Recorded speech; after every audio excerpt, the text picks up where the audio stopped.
Hello everybody and welcome back to Flames Pyro Art for Beginners. Today I just want to do a very brief video on depth and shaping of our animal subjects. You know, when we have, say, this parrot here and it curves off as the body goes round, we want to try and show that curving effect, don't we, with our artwork. So I just wanted to briefly touch on this little area here today, and just what we need to think about is how the light would react to the shape of the body curling round. And so what we do with our pyrography is different tones of shading. I'm using my large flat round shader and I've got my heat setting at 3.5, which is a medium-ish heat. It's not overly hot, as you can see here from as I touch down. You know, it's just leaving a very gentle heat stroke, because at this stage I really want to soak that heat deeper into the board and build my way to the right shading tones to capture those contours and shades. So we'll have a little look at this area. Now, as our bird sits, we've got his wing obviously coming down here, and then we have like this top bit of feathering before it goes off to this more wispy plumage down the front. But this feather will be curling round the bird's body. It won't be sat flat, will it? You know, it's going to have shape. So what we need to look to do is darken off one side, which is going to be the off side. This side, would it be his off side? I don't know. Well, anyway, this side of the bird, to add as if, you know, it's curling off round into the dark, and then we will leave a lighter middle, and hopefully we will start to get some shape going on to this parrot.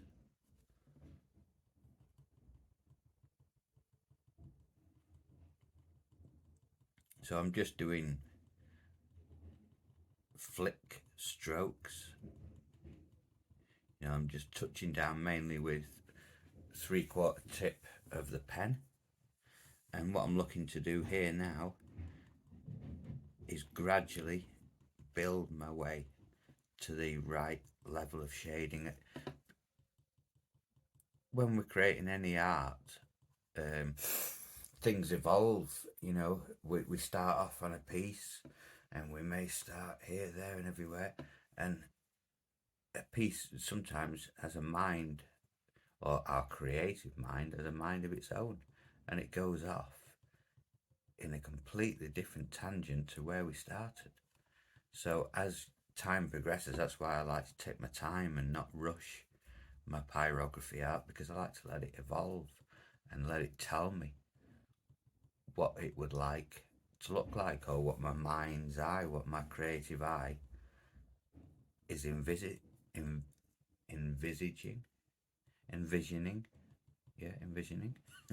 as our words say this time in the morning.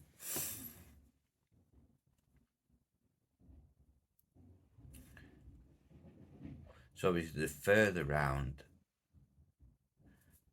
the curl, it will be darker as it's tailing off round away from the light. You know, this area here, this main branch, this is where the light is hitting the bird. So it stands to reason that the part that is tailing off is receiving less light from the view that we're looking at the bird from. So we need to darken up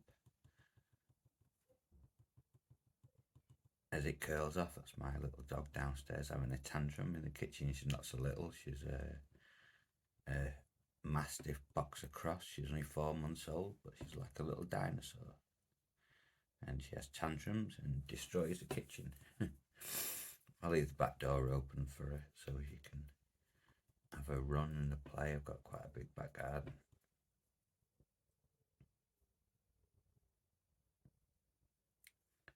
So you'll see when I'm shading, you'll think there's nothing going on. You know,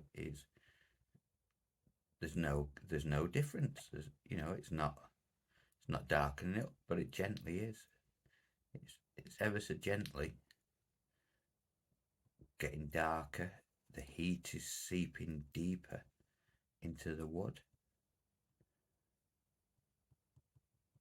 but I don't feel a need to rush this process. And let's think about the top bit of this feather. As we've got this larger feather here sitting over the top and this feather here, we can add a little more depth by simply adding shadowing, shading underneath those feathers that are sat on top. Just before this one branches out, where it comes at its very core, it's going to be affected by this feather, and this feather sat over the top.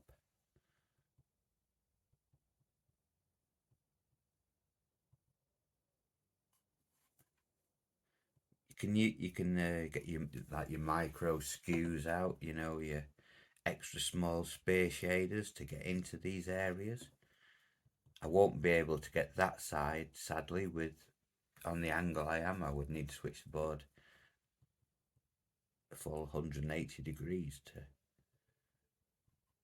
be able to work on this side. But I can certainly do a little bit of work down on this side of the feather. And what I'm looking to do is blend out until I get like a high point in the middle, and that will then give the effect of the feather curled. Because feathers aren't perfectly flat, are they, as a rule?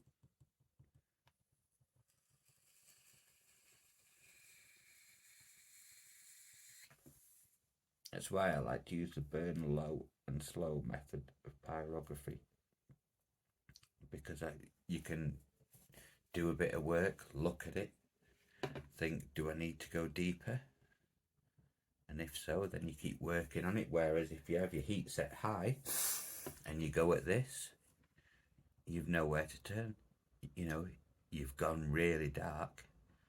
You have nowhere to go apart from getting the sandpaper out and pretty much destroying all your hard work to date, and then you starting all over again. So always just take your time. Don't rush, just enjoy the process. Just experiment with those shades and tones and see what shape you can actually make. See if you can get something looking like it has depth. That is the true secret to any art form, is taking a flat surface and giving it the appearance that it has depth.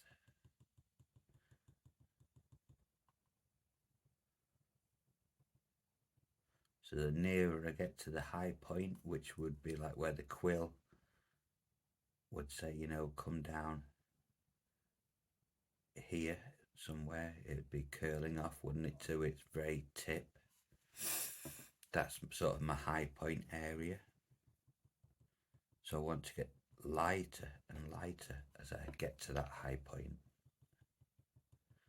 Another thing to always consider when you're doing any art form is you need to think early on, where is my light coming from? And let's say, for example, let me see if I can example this with this heart. We can see the light is hitting around here and the top bit is darker. So our light is refracting off this area, and then as this side tails off, it is a darker shade. Hopefully you could see that anyway on that example. It wasn't the greatest example in the world, but just think about where your light is coming from, because that then dictates everything about your piece of art. You know, you can't make contradictions. If you've chosen your light to be coming in from behind, then everything must relate to that light source coming in, otherwise it will look strange. So that is one little rule of thumb, is always think where you would like your light to be coming from and your high points, your highlights, and then work around that. That's a good little tip for you. I've just got back from an off-grid bushcraft survival course in the Lake District. Oh, it was absolutely beautiful. Spent a week sleeping in a hammock in the woods. It was absolutely stunning. Learning all about bushcraft.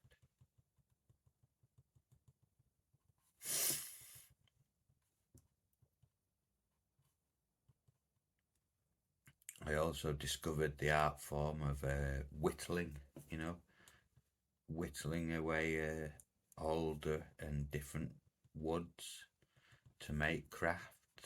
So I'm definitely going to be giving that more of a go. Now this feather is sat behind this one, so right on the edge of this will be darker to signify that it drops down a little lower than this feather sat above it. But again, because I'm on the wrong side with my pen, I can't get right underneath that feather. From here it's impossible because I'm coming at it from here, so any heat bleed, any excess that I'd want would be coming onto this feather above, so it wouldn't give the effect that I was looking for.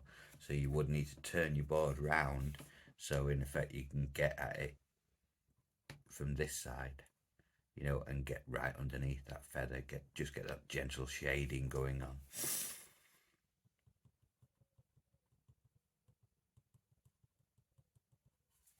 We'll leave that feather for a minute now, and we'll look at this feather that sits next to it. Again, this is going to be shading off around the bird's chest and round to the off side of the bird.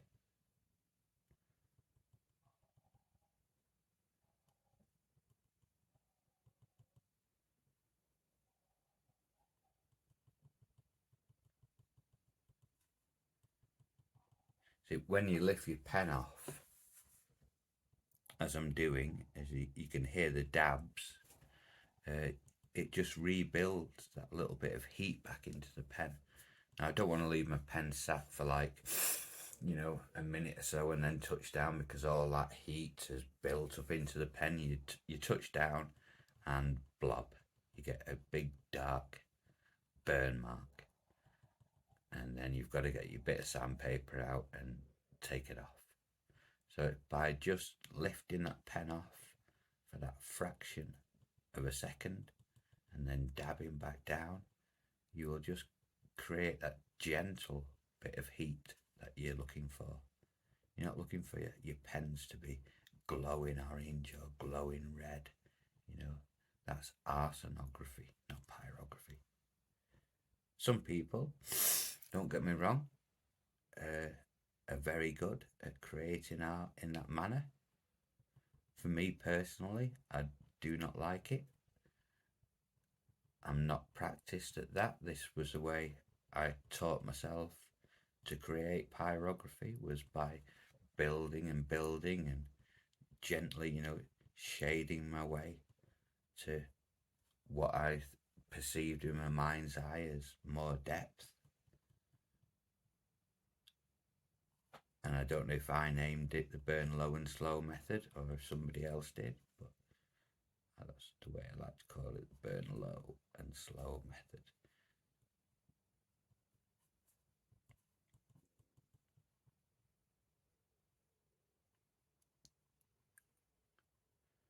So again, with this feather, as we think as it goes off round the bird, there has to be that curvature. There will be like a lighter point round here as it's, you know, nearer to the near side of the bird. So it will have to be blended from dark to lighter to give that effect of shape.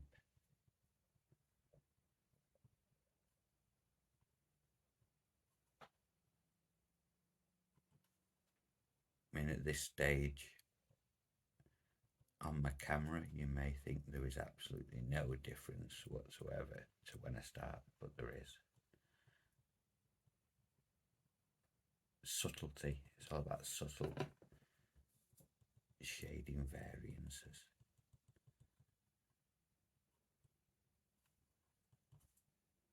This little area was an interesting one, which I really enjoyed looking at earlier. There's these like, let's call it a beard. I don't know all the terminology of a parrot, but we can really get underneath some of these like wispy hairs and really add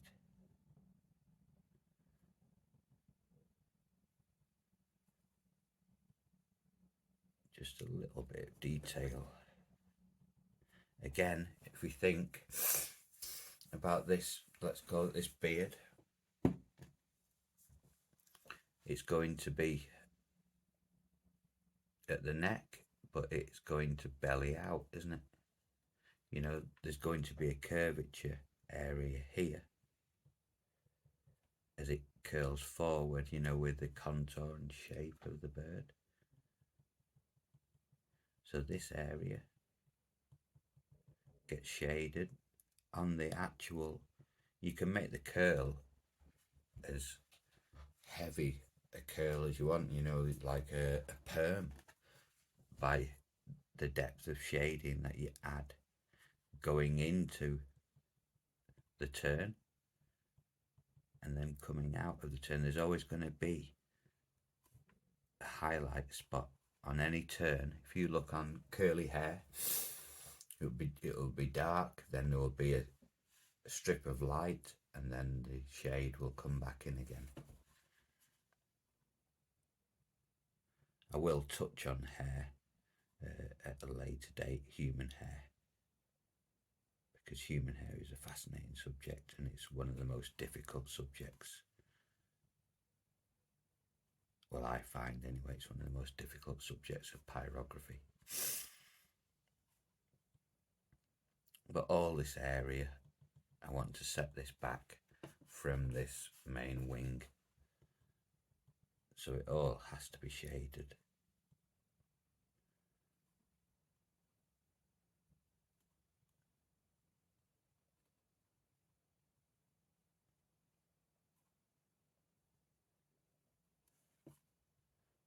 I'll just spend another 5 minutes with you and then I will end the video. Maybe put a bit of time lapse. I'm sorry, I've got hay fever again this morning. Every morning when I wake up, I'm full of hay fever. Here we have another interesting area. Hopefully you can see it on the camera. Around where these more wispy feathers are again, we've got this curl going on, coming out from underneath where I can get at this. I can shade right under where this feather sits over the top of this piece, and then I can add some curl.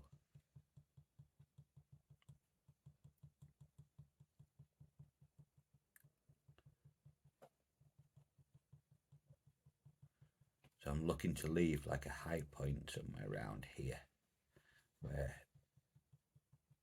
the light is bouncing off.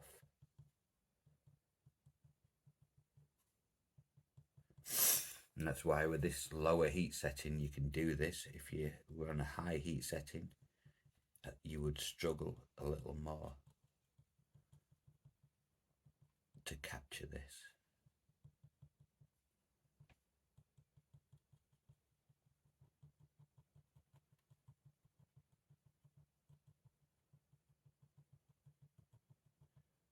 See, I want to go at it very fine with my heat. I just want to creep my way there as my creative eye starts to see a picture forming of what I want it to look like. So I just want to just ever so gently just inch my way to the shape that I'm looking for.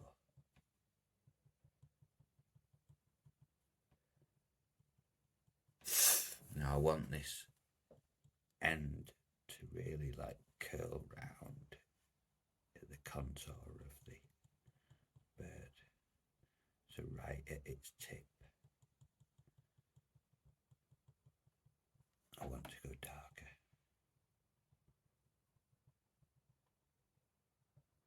This is what we call layering. Most artists use layering in whatever form of art they're doing, whether it's pencil art, painting, graffiti art, whatever you want to call it, like any art form. Every artist uses layering. It's just building layer over layer to get different depths of shade, different colours, different contours, you know. All artists use layering. So it's something you want to practice. You can't just like say, here, there we go, I've done a feather. You know, you need to work over and over, gently just going over and over and just building very softly as you layer up that heat.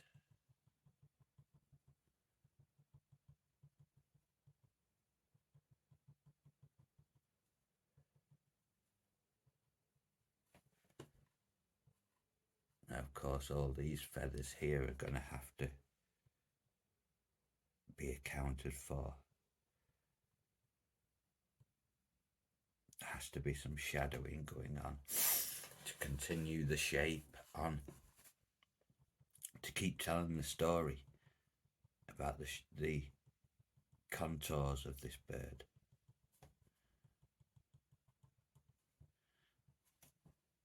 So that's enough waffle anyway from me for this brief lesson about contouring and shaping. I hope you've learnt a little something. Like I said, just take your time, have a nice medium gentle heat and just layer up, keep adding layers.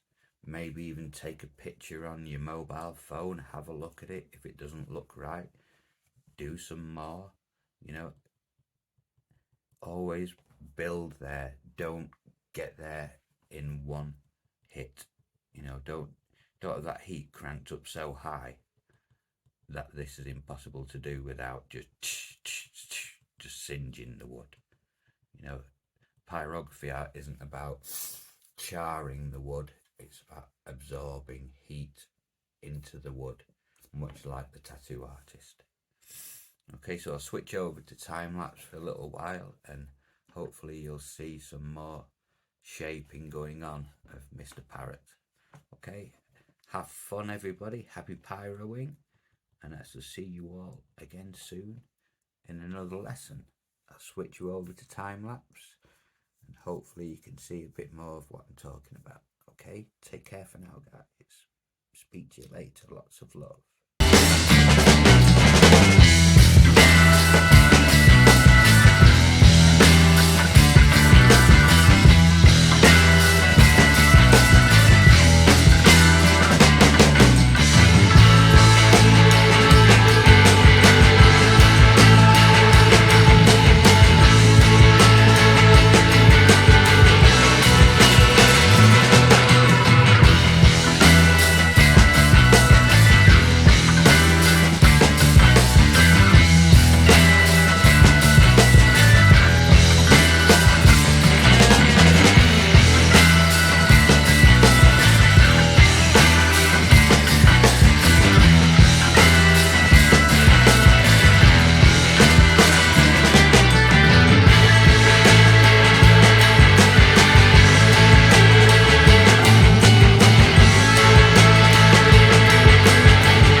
hard about what you want to be. Step 4, everybody just do your thing. Wake up, today's gonna be a good day. Wake up, today's gonna be a good day. Wake up, today's gonna be a good day.